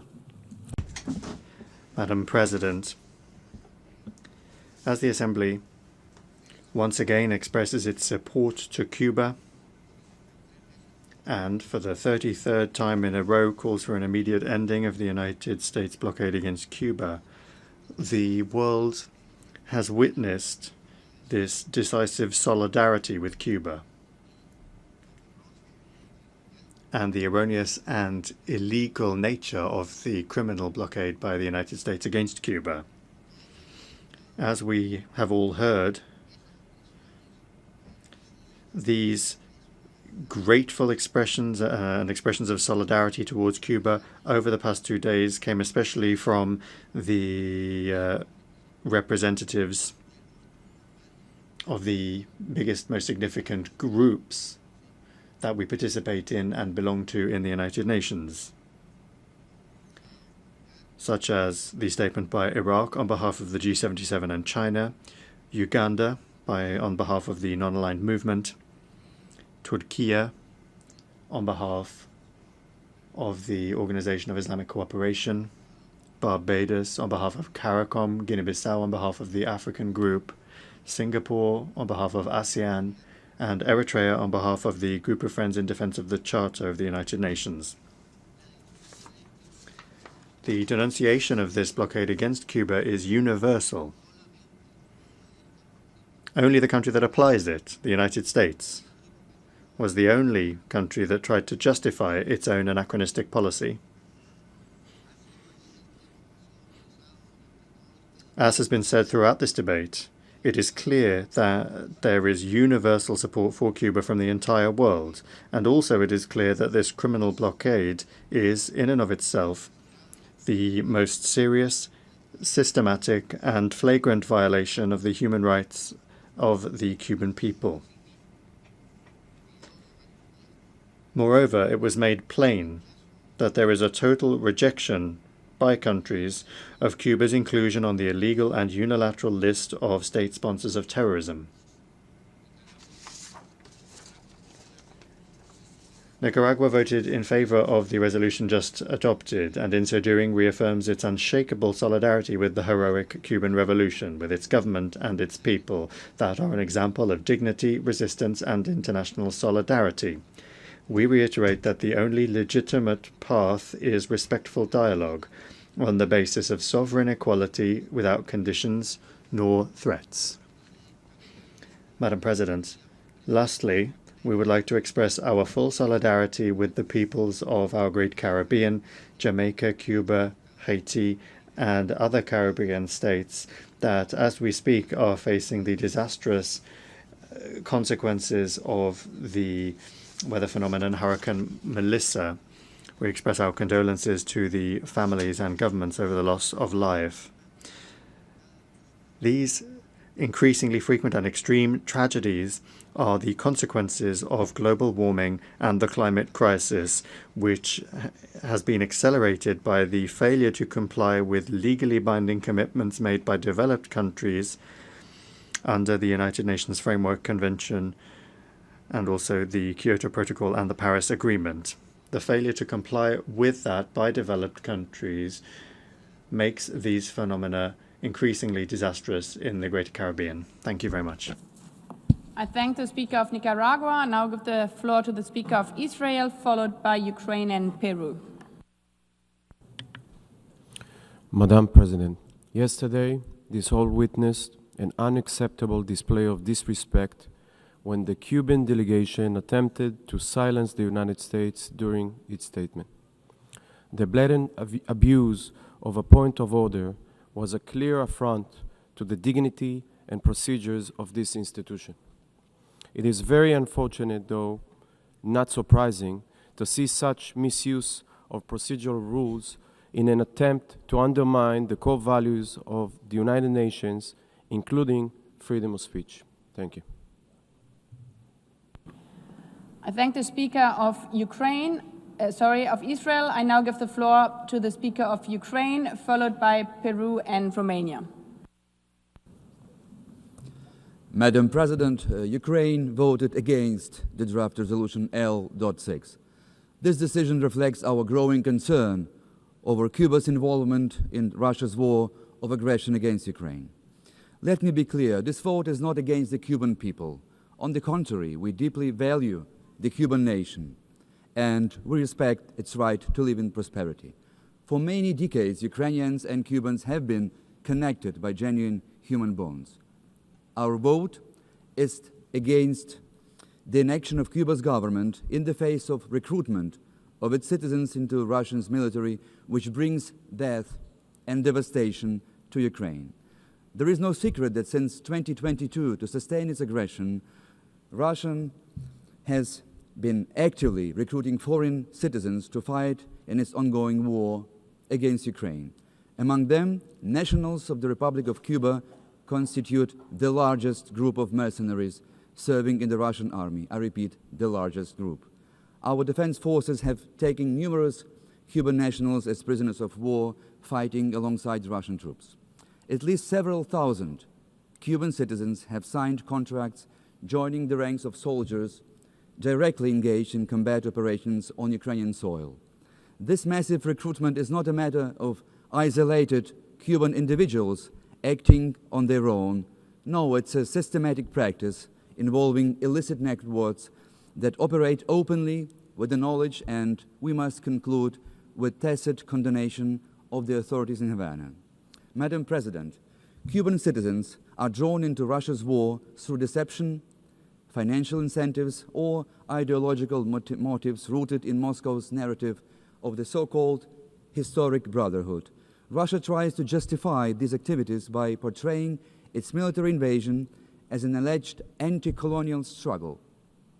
In fact, the recruitment of mercenaries to wage an aggressive war is yet another manifestation of Russia's neo-colonial and imperial policy, exploiting both foreign citizens and its own indigenous minority peoples as cannon fodder. There is no justification for such legal actions. The General Assembly has qualified them as an aggression in violation of the UN Charter that must cease immediately. Yet the principles of the Charter do not appear to guide Cuba, whose president wished Putin success in special military operation against Ukraine. Let me ask bluntly, what kind of success does Havana wish to Moscow? Success in annihilating Ukrainians, success in destroying energy infrastructure on the eve of winter, or success in causing an environmental disaster? That is precisely what Russia has been doing in Ukraine with the support of Cuban mercenaries serving in the ranks of the Russian army. Madam President, this massive recruitment of Cuban mercenaries must be taken very seriously. It is often carried out through a network of companies that maintain connections with local criminal groups and corrupt officials. Despite all the statements that we heard of Cuba's government rejecting claims of its involvement in Russia's war of aggression against Ukraine, the systematic deployment of Cuban citizens has not been interrupted. Cuba's declared zero-tolerance policy towards mercenarism is just a fairy tale that clearly contradicts the facts on the ground, as the number of Cuban mercenaries remains very high. Madam President, let me conclude. The unwillingness of Cuba's government to stop massive recruitment of its nationals in the Russian war against Ukraine constitutes complicity in aggression and must be condemned in stronger terms. For this reason, Ukraine voted against the draft resolution L.6. Thank you. I thank the Speaker of Ukraine. I now give the floor to the Speaker of Peru, followed by Romania. Gracias. Thank you, Madam President.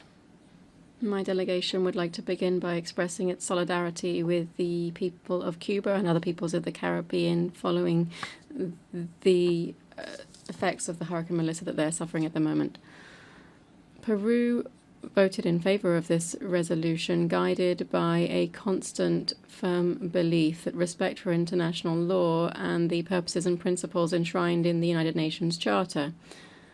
These foundations, which include the sovereign equality of states, non-intervention in internal affairs, the peaceful settlement of disputes, and international cooperation, are the essential pillars of the international order. They represent basic elements of Peruvian foreign policy, which is a state policy. In line with the international legal framework, only the Security Council is empowered to establish coercive measures in the exercise of its mandate in maintaining international peace and security. This is a position that Peru has traditionally defended, and it is the only path to honor and consolidate the United Nations, whose 80th anniversary we have just commemorated just a few days ago. Consistency in the application of these principles contributes to strengthening the credibility of the multilateral system. In voting in favor, as we have consistently done for more than 3 decades, Peru reaffirms its commitment to a constant, predictable foreign policy underpinned by respect for the UN Charter.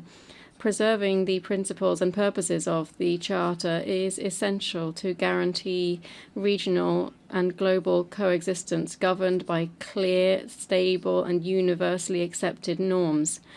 Madam President, respect for sovereignty and non-interference must be complemented by permanent attention to the situation of human rights and fundamental freedoms in all countries, without distinction. Indeed, the promotion and defense of human rights represents an erga omnes obligation. All states parties to the United Nations have the duty to promote human rights and fundamental freedoms and to cooperate with the universal system to ensure their full force.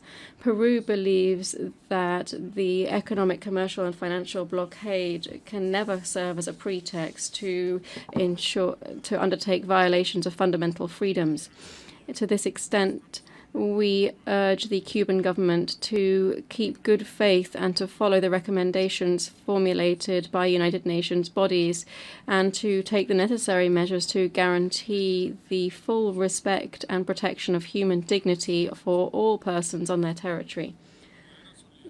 True solidarity with the Cuban people demands from the international community that we provide protection to those in need, and respect for international law and the provisions of the UN Charter include, by preference, protection and respect for fundamental freedoms, which is one of the 3 pillars of our organization. Thank you very much. I thank the Speaker of Peru. I now give the floor to Romania, so far the last speaker. Madam President, first I would like to express our solidarity with the people of Jamaica, Cuba, and other Caribbean nations who are in the path of Hurricane Melissa. Madam President, Romania has been supporting this resolution for the past decades, acknowledging the impact of the embargo on the Cuban people, as we have consistently explained every time this resolution was brought to the General Assembly. This year, however, Romania abstained in light of recent information regarding significant participation of Cuban nationals alongside Russian Federation forces in its aggression against neighboring Ukraine. As we have clearly stated during relevant debates in the Security Council and the General Assembly, such foreign involvement in an illegal war of aggression is a blatant violation of the UN Charter and international law. We therefore call on the Cuban government to take necessary measures to discontinue the participation of its nationals in this unjustified war, widely condemned in this very hall, including through several resolutions. Thank you, Madam President. I thank the Speaker of Romania. We've heard the last speaker in explanation of vote. After the vote, the exercise of the right of reply has been requested. May I remind members that statements in the exercise of the right of reply are limited to 10 minutes for the first intervention and to 5 minutes for the second intervention, and should be made by delegations from their seats. I call on the representative of Cuba.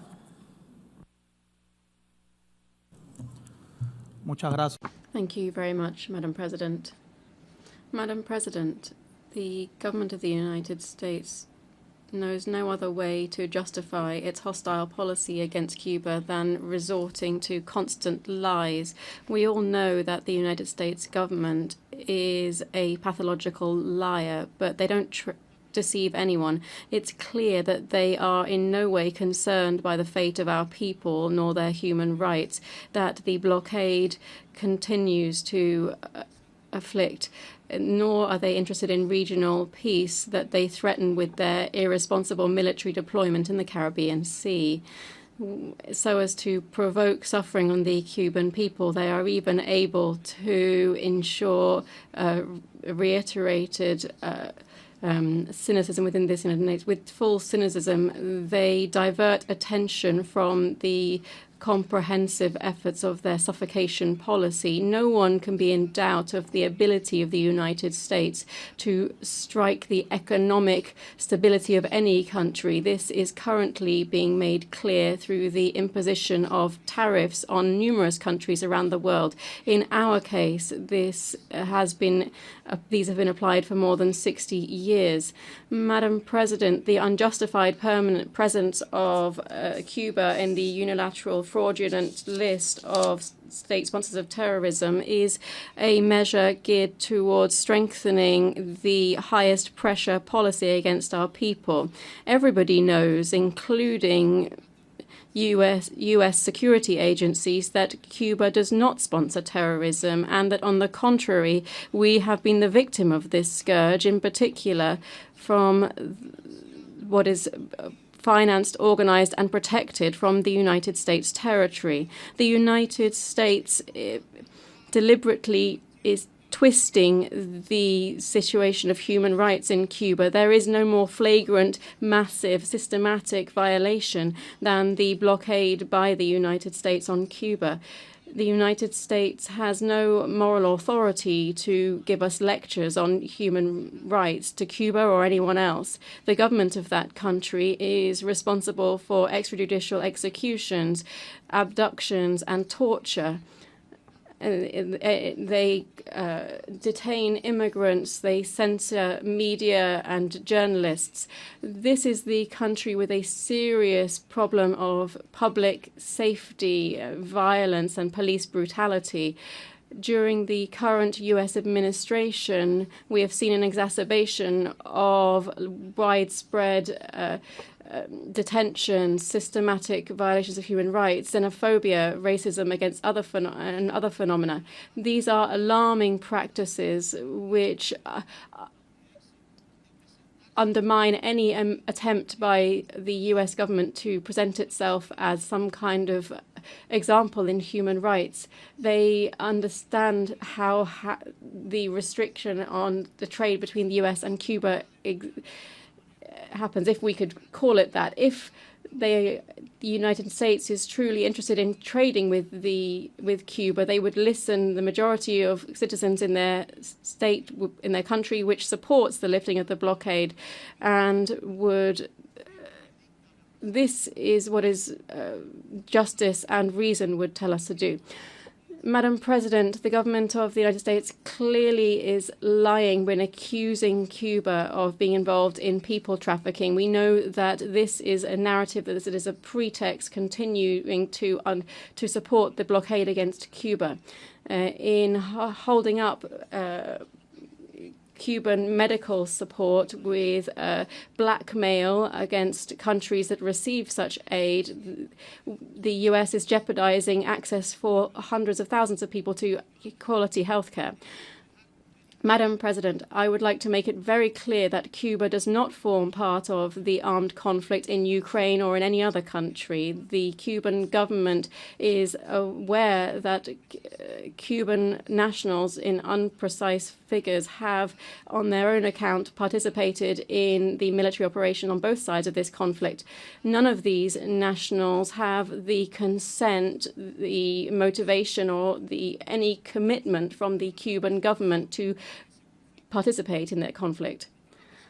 Madam President, the United States government has no ethicals or scruples or commitment to the truth in order to achieve its strategic interests.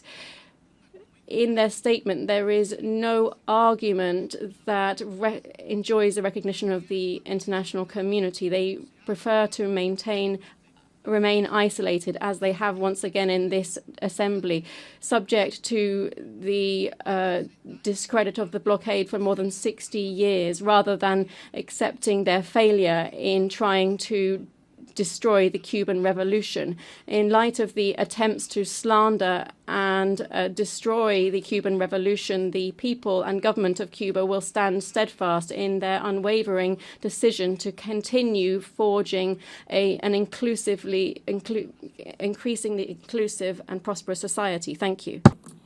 I thank the Speaker of Cuba. As there's no further request of reply, may I take it that it's the wish of the Assembly to conclude its consideration of Agenda Item 38? It is so decided. The meeting is adjourned. I wish you all a good day.